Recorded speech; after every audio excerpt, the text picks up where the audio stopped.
Bonjour à tous et bienvenue dans cette nouvelle vidéo. Aujourd'hui on va tester du Pentium 4 pour voir ce que ça vaut directement aujourd'hui.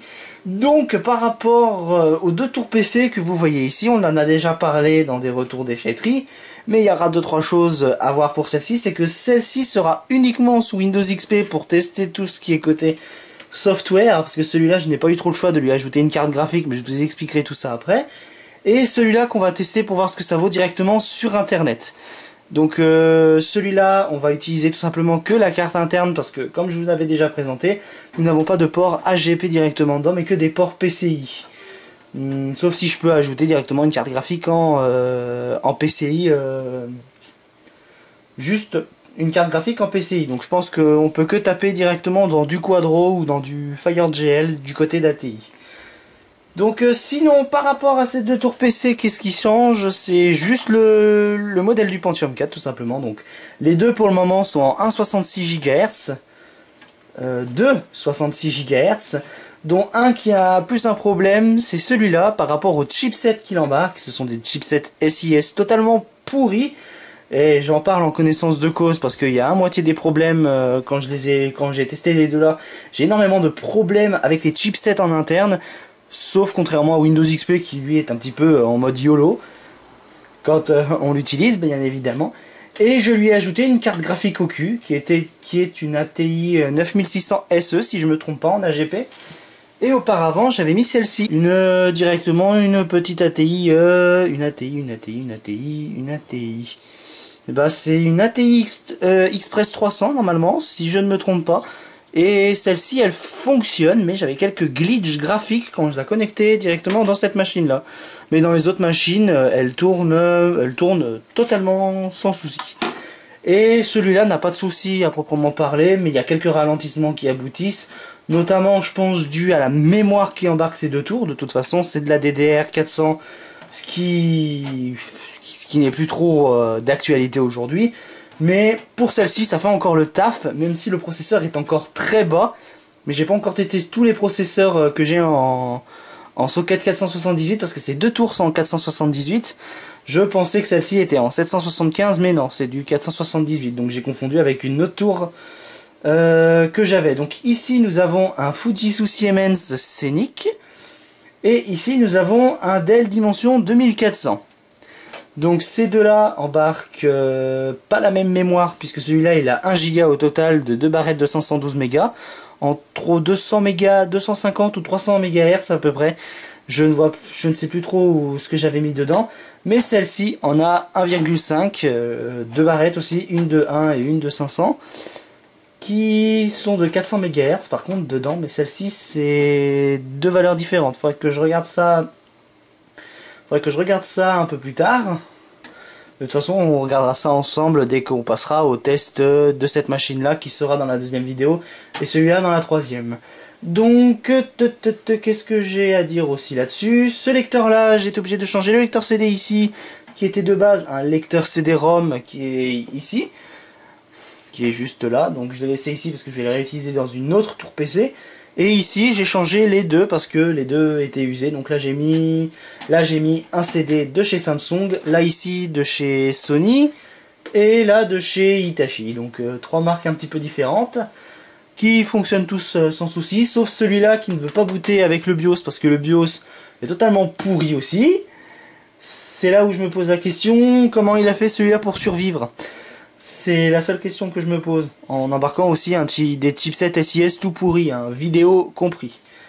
Donc en tout cas, c'est tout ce qu'il y avait à dire sur l'aspect de ces tours-là. Je vais les retourner pour qu'on regarde un petit peu l'arrière pour voir ce qui les distingue toutes les... Alors nous revoilà à l'instant avec l'arrière des tours, et j'ai oublié d'expliquer quelque chose avec celle-ci. Nous n'avons pas de clé USB en façade, parce que tout simplement sur celle-ci, quand je l'avais récupérée, j'avais un hub USB supplémentaire qui était là derrière, que j'ai mis dans une autre tour PC. Je crois même qu'elle est rangée dans mes... Enfin, je crois même qu'elle est rangée dans mes cartons avec tout mon matos de cartes. Alors ici, on a deux choses différentes, c'est que l'alimentation, elle est là, tandis que là, nous l'avons. Ici, nous avons un ventilo sur celle-ci qui permet d'évacuer la chaleur, alors que là, l'alimentation a un ventilo qui fait évacuer la chaleur du processeur et tout, ce qui est un petit peu une très mauvaise idée par rapport à ces tours PC là, mais par rapport au Pentium 4 tout court. Parce que vu comme les Pentium 4 ont tendance à chauffer, à beaucoup chauffer même, ben on perd un petit peu de ce côté performant de ce côté-là. Alors que, mais bon, sinon la tour elle fonctionne en toutes circonstances. Nous avons les mêmes branchements derrière, hein, les ports PS2 qui sont assez classiques à cette époque-là, ce qui est un peu normal. 4 ports USB ici, tandis que là nous en avons deux là et deux là, donc ce qui fait 4. Bien évidemment, nous avons ici les ports d'impression, les ports communicatifs. Et là, il fait uniquement VGA, alors que celui-là, il fait le port série avec la vidéo. Et je pense que ça doit être un petit peu comme ça que la tour PC a quelques ralentissements au niveau de la vidéo à côté de son chipset interne. Et bien sûr, on n'oublie pas la petite carte graphique avec le port RCA directement incorporé dedans. Avec le port aussi... le port S-Vidéo. Et puis nous avons comme d'habitude les ports jack classiques et voilà. Donc sur ces deux tours PC là, il n'y a pas vraiment grand chose à distinguer, même si celle-ci est quand même beaucoup plus jolie que celle-là, à mon goût. Et que ici nous avons des voyants pour... je sais pas à quoi servent ces voyants, les ABCD sur les tours PC d'elle. J'ai jamais compris à quoi ça servait ça derrière, mais bon. Peut-être un message d'erreur ou pour prévenir des erreurs. Et tout simplement les deux ont un port Ethernet. Je sais plus si c'est le même port, je sais plus si c'est le même chipset Ethernet qu'ils utilisent, mais en tout cas les deux fonctionnent sans souci au niveau d'internet. Donc là-dessus c'est tout ce qu'il y avait à dire sur l'arrière. Comme je vous avais dit, j'avais incorporé une carte graphique parce que celle-ci elle est toute naze, toute pourrie. Celle-ci c'est du Intel classique, du Intel d'époque. Je sais plus ce que c'est du GMA, je ne sais plus quoi, c'est du vieux GMA. De toute façon, c'est du vieux GMA. Et voilà, donc c'est tout. Donc ce qu'on va faire, on va regarder en premier l'intérieur du Renault Scénic. C'est une blague qui, je pense que vous avez dû penser quand vous aviez vu Scénic devant. Donc on va dire Fujitsu Renault Scénic. Le Pentium, la voiture qui roule au Pentium 4, voilà. La blague est faite, donc ce qu'on va faire, on va regarder directement à l'intérieur de cette machine. Donc alors comme vous voyez ici, nous avons l'alimentation, comme je vous avais parlé, directement... hop là, je regarde quelque chose... Donc comme on voit ici, je vous avais parlé de l'alimentation qui était directement là, et on voit qu'ici, je vais recadrer un tout petit peu, voilà, pour qu'on voit que le côté. Donc on voit ici tout simplement l'alimentation, et là le dessus, donc on va enlever cette vis là qui permet de retenir directement l'alimentation, et je vais enlever cette alimentation pour vous faire voir directement que ici nous avons le ventilo qui permet de sortir la chaleur ici, et là, enfin ressortir la chaleur c'est un très grand mot. Je vais juste débrancher celui-là. Donc alors je suis en train de regarder la mémoire. Alors c'est tous les deux des barrettes de RAM de chez Kingston. C'est des barrettes de RAM. Oh, je vais la décrocher. Ah là, donc c'est deux barrettes de RAM de chez Kingston, comme vous voyez, de la de la DD. C'est écrit KV, alors c'est écrit KVR 400X64 C3A de 512, donc c'est des directement de 400 MHz avec 512 MB de mémoire vive. Hop, on va la repositionner dessus. Voilà. Donc nous avons ici les deux lecteurs CD et ici tout simplement le disque dur qui fait 40 Go. Je vais essayer de le ressortir pour voir. Oui, c'est possible. Par contre, il faut juste que je décroche celui-là. Et celui-là aussi. Voilà, nous avons un disque dur classique de chez Seagate de 40 Go tout simplement. C'est un 7200 tours par minute. T'as le truc là qui s'était cassé. Je vais essayer de le remettre pour voir. Je vais remettre le disque dur. Allez. Voilà. Ça, c'est un côté très très pratique pour les disques durs. Je me demande pourquoi. Alors là, c'est le côté un petit peu bon point de la tour. C'est que au moins, on peut y mettre assez correctement pour que ça tienne. Hop là. Comme ça, on évite le surplus de câble. Donc la carte graphique, comme je vous ai dit ici, qui est directement en AGP. Et c'est bien une 9200 SE qui est à 128 Mb de mémoire. Et ici, nous avons le socket du Pentium. Est-ce qu'il m'a pris le processeur? Oui, il m'a pris le processeur. Hop là. Donc c'est un... C'est un MPG, c'est un PGA tout simplement, 478B. Donc voilà, comme je vous disais, c'est un Pentium 4 à 266 GHz. Et donc ceux-là de Pentium 4, c'est les Pentium 4 Willamette, si je ne me trompe pas. Oui, c'est les Willamette. Parce que après, moi j'ai des Prescott et des Willamette, donc c'est tous ceux-là. Après j'en ai d'autres de Willamette comme ça. J'ai même des Prescott, un Prescott qui est comme ça, qui est cadencé à 280 GHz. Mais je suis plus sûr s'il est vraiment en Prescott ou autre. Mais je pense que ça sera à vérifier. Donc c'est le 266 GHz. Donc alors je viens de vérifier, ce n'est pas un Willamette, c'est totalement un Northwood. Donc c'est directement un Pentium 4 Northwood que je viens de vérifier. Voilà, je remercie mon téléphone qui m'a trouvé directement ça. C'est surtout que j'avais la flemme de déplacer la tour juste pour vérifier un processeur. Donc voilà. Et celui-là qui est compatible dans cette tour là, et ça vaut vraiment pas le coup de mettre le Celeron que j'avais dans la tour d'aile. Donc celui-là je l'ai remis dans ma tour d'aile que j'avais prévu pour faire les extractions de vinyle. Et celui-là il a un côté pratique, c'est qu'on peut pas se tromper pour mettre ce ventirad, ce qui est vraiment très pratique. Ici nous avons le Northbridge de chez SIS.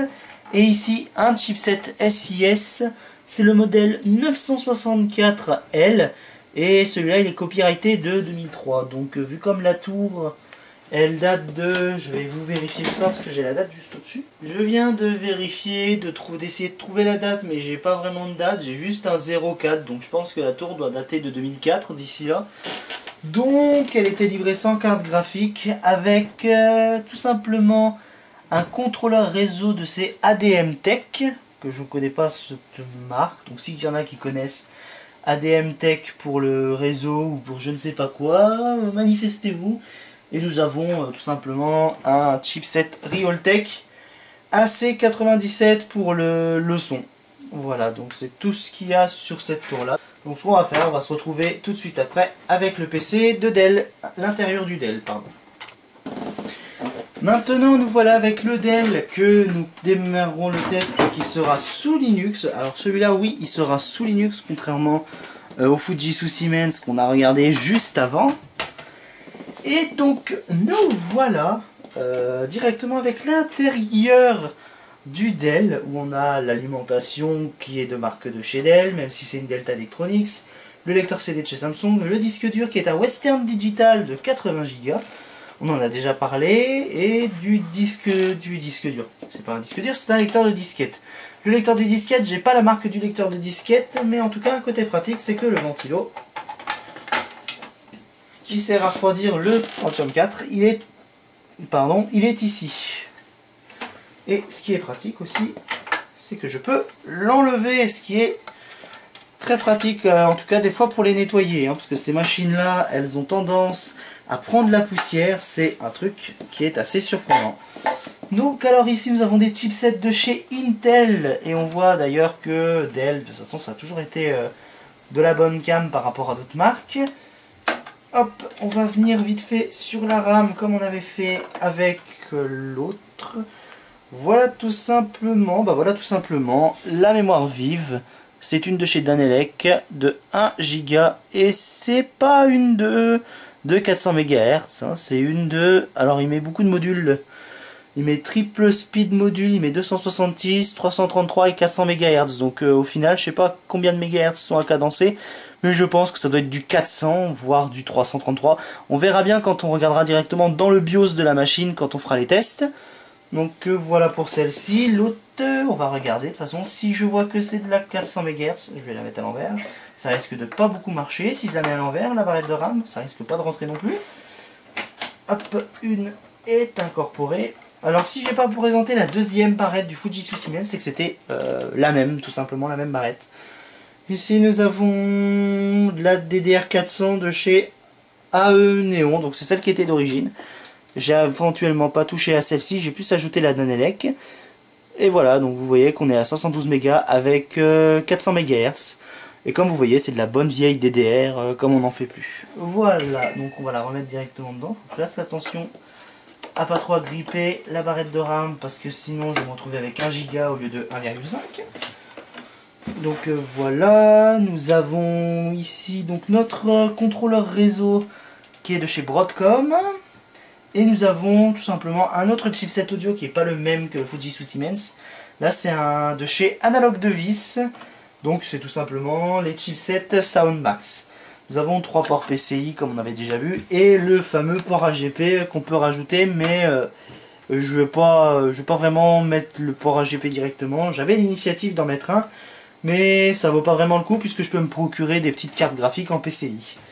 Voilà, ça c'est fait. Hop, je vais déconnecter le ventilo. Et ce qui est pratique, c'est que j'ai pas mis de pâte thermique. J'ai dû penser que j'allais faire la vidéo. Une petite languette en plastique. Et pour vous faire voir, alors je vais regarder avant. C'est tout simplement le même Pentium 4 qui était, voilà, tout ça dedans. Donc je me pose la question si l'autre Pentium 4 que je vais essayer, celui à 280 GHz qui est en Prescott, je crois, je sais même plus, je sais que j'avais regardé avant. Donc comme vous voyez, c'est le même CPU que dans le Fujitsu Siemens, mais vu comme je dois retester la machine parce que j'ai pas encore testé tous les Pentium 4 dans celui-là, ça restera à voir. Donc je vais laisser, ce que je vais faire, je vais laisser ça comme ça et je verrai bien un peu plus tard. Donc voilà pour cette vidéo. Donc ce qu'on va faire, on va se retrouver sur le bureau pour vous faire voir un petit peu ce que je vais tester comme processeur et les processeurs que j'ai complètement virés. Et puis après on conclura la vidéo, la première partie là-dessus. Donc alors pour finir cette vidéo, on va passer déjà tout de suite sur les 775 que je risque de tester. Celui-là je vais le mettre de côté parce que c'est un Pentium D et qu'on risque de pas en avoir besoin pour le moment. On va déjà passer sur ceux-là qui sont des Pentium 4. J'ai 3 Pentium 4 et 2 Celeron D. Je vais regarder lesquels sont. Donc ça c'est des Pentium 4. Ça c'est un Celeron D. Ça c'est un Pentium 4 et ça c'est un Celeron D. Donc hop, on va passer tout de suite avec le premier Pentium 4. On voit très mal. Donc ici c'est un Pentium 4 630, donc c'est les derniers, c'est les Prescott ceux-là, hein. C'est directement les Prescott. Hop, je vais le sortir celui-là de sa boîte. Vous risquez peut-être de voir quelque chose ici. Voilà, nous avons 8 GHz. Je regarde... non, c'est 3 GHz. Nous avons 2 mégas de mémoire, cache L2 et 800 MHz de FSB. Donc celui-là, c'est un Pentium 4 acheté, tout simplement. Donc j'ai essayé de shipper un Pentium 4 tout à fait basique. Mais je crois qu'au final, j'ai que des Pentium 4 achetés en 775. Même si on peut se procurer des Pentium 4 tout à fait normal en LGA 775. Alors ensuite, celui-là, c'est un Pentium 4 630 qui est à 3,8 GHz, si je me trompe pas, non, 3 GHz. Avec, comme pour l'autre, en fait, qui a avant, qui était un 630 aussi. Donc j'ai pas regardé les modèles que j'ai pris. Donc on a 2 630, je ne vois pas l'intérêt d'avoir 2 630. Je regarde le dessous. Non, donc je sais pas pourquoi j'ai pris 2 630, ça n'a aucun sens. Mais bon, hein, on essaiera les deux quand même. Hein. On ne sait jamais, peut-être qu'il y en a un des deux qui marche pas. Et le dernier Pentium 4, c'est le 524. Oui, c'est le 524 que vous voyez ici, 3,6 GHz avec 1 méga de mémoire et 533 MHz de mémoire FSB. Voilà déjà pour les Pentium 4 que j'ai en LGA 775. Et on va passer aux 2 Celeron D. Si on veut y voir, faut quand même ouvrir les box de CPU. Alors ici, nous avons un Celeron D 331 de 266 GHz, comme notre cher Pentium 4 de 266 GHz, avec 256 mégas pour le Celeron D là de mémoire cache L2 ici, alors que sur le Pentium 4 qu'on avait vu dans les deux tours que je vous ai présentés, c'est 512 mégas de mémoire cache L2. Et celui-là, nous avons 533 MHz de mémoire FSB. Hop là, celui-là, c'est tout bon. Et celui-là, c'est le 300... C'est le 326. Hop là, et normalement, si tout va bien, il y a juste quelques mégahertz qui changent. Là, on est à 253 MHz. Et sinon, la config d'après change pas, le 331, voilà, ça change pas sur le 331. J'ai comme un con, j'allais dire le 315 alors que c'est le 331 qu'on avait vu juste avant. Mais bref, donc on va tester aussi celui-là, le 326, qui sera sous Linux, hein, pas sous Windows XP, parce que Windows XP, on va pas tester grand chose avec ces vieux processeurs là. Même si on pourrait tester pour voir si sur un jeu de ces époques-là, on peut voir si ça peut tourner vraiment sur des processeurs aussi faiblards. Hein, parce que les Celeron D sont connus pour leur médiocrité, même si les Celeron D, c'est des trucs que j'ai utilisés passé un moment, parce que j'avais que ça comme tour en 2012. Et que bah, pour le montage, j'avais pas le choix de me servir que d'un Celeron D. Et c'était un Celeron D cadencé à 2 GHz. Donc ça, c'est un petit peu les plus performants que j'ai eu entre les mains. Et donc je vais vous faire voir notre cher Pentium D qu'on testera sûrement en dernier, mais c'est pas sûr que je teste le Pentium D parce que est-ce que la carte mère que j'ai choisie pour le tester va le supporter? Parce que j'ai des cartes mères qui ne supportaient pas les Pentium D que j'avais. Donc là nous avons un Pentium 805, donc c'est un Pentium D avec 266 GHz, 2 mégas de mémoire cache L2 et 533 MHz de mémoire FSB. Et les 266 GHz, c'est comme le Celeron D qu'on a vu, c'est le 331 si je me trompe pas, et le Pentium 4 qu'on a vu en Northwood. Donc voilà, donc un petit Pentium D à essayer, pourquoi pas. Malgré que ces Pentium D là chauffent beaucoup plus qu'un Pentium 4, hein. C'est fou tout ça. Donc voilà pour ces processeurs là. Donc ce qu'on va faire, je vais vous faire voir les processeurs que je vais tester en MPGA et on verra aussi ceux que j'ai virés. Donc alors voilà la dernière partie de cette vidéo, donc on va bientôt se toucher à sa fin. Donc je vais vous faire voir un petit peu les deux Pentium 4. Donc ça c'est les deux que j'ai gardés et les deux que j'ai virés.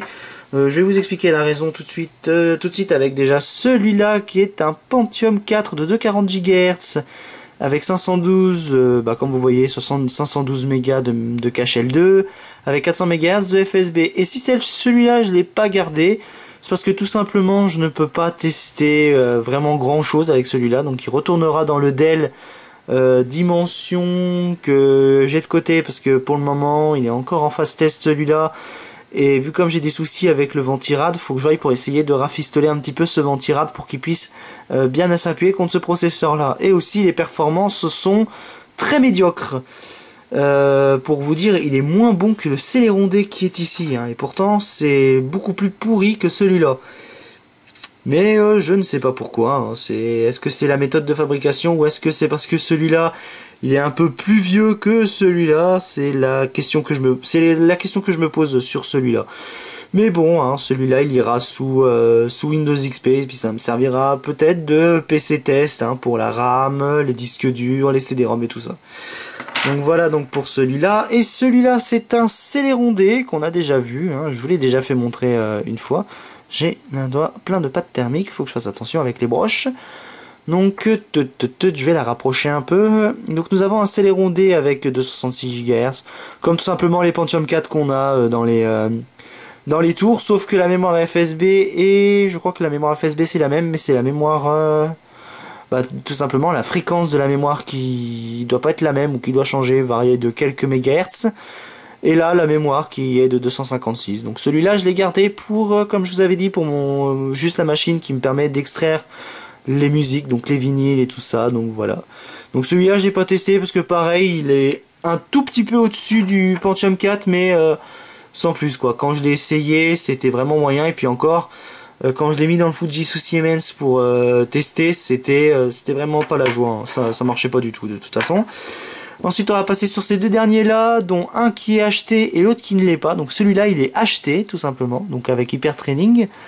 Il est de 280 GHz avec 1 méga de mémoire cache L2, avec 533 MHz de fréquence par rapport à sa mémoire. Voilà, donc on connaît un petit peu la chanson. Et celui-là, qui est acheté tout simplement, il a la même fréquence, pas la même mémoire, pas la même fréquence de mémoire FSB, c'est du 800 MHz. Et aussi la mémoire qui est différente, parce que là nous avons 1 méga contre 512... enfin on a 1 méga, si on a 1 méga contre 512 kilooctets de mémoire cachée L2. Donc voilà, donc ces deux-là seront en test. À voir si le... Alors ils seront en test sur le Dell, donc je vais essayer de voir ça, si ça tourne. Donc dans ces cas-là, je vous mettrai un petit peu le compte-rendu des deux processeurs sur mon Instagram et mon Twitter, qui est dans la description, hein. Je vous le rappelle toutefois parce que je poste quand même de temps en temps ce que je vais faire en vidéo ou ce que je fais par rapport à des tours PC que j'ai déjà. Et donc voilà, donc ces deux-là vont être testés sous le... avec le Dell. Pour tout vous dire, c'est que ces deux-là ne sont pas compatibles avec le Fujitsu Siemens, hein. J'ai une erreur comme quoi faut que je mette à jour le BIOS pour qu'il détecte ces processeurs. Donc comme j'ai pas très envie de jeter une carte mère qui est totalement faiblarde et que je peux en profiter de la tester pendant qu'elle est encore vivante, ça me ferait un peu chier de la perdre juste pour avoir mis un jour un BIOS pour deux misérables processeurs. Autant l'essayer sur le Dell Dimension, sinon je sortirai un autre ordinateur qui peut les prendre en compte.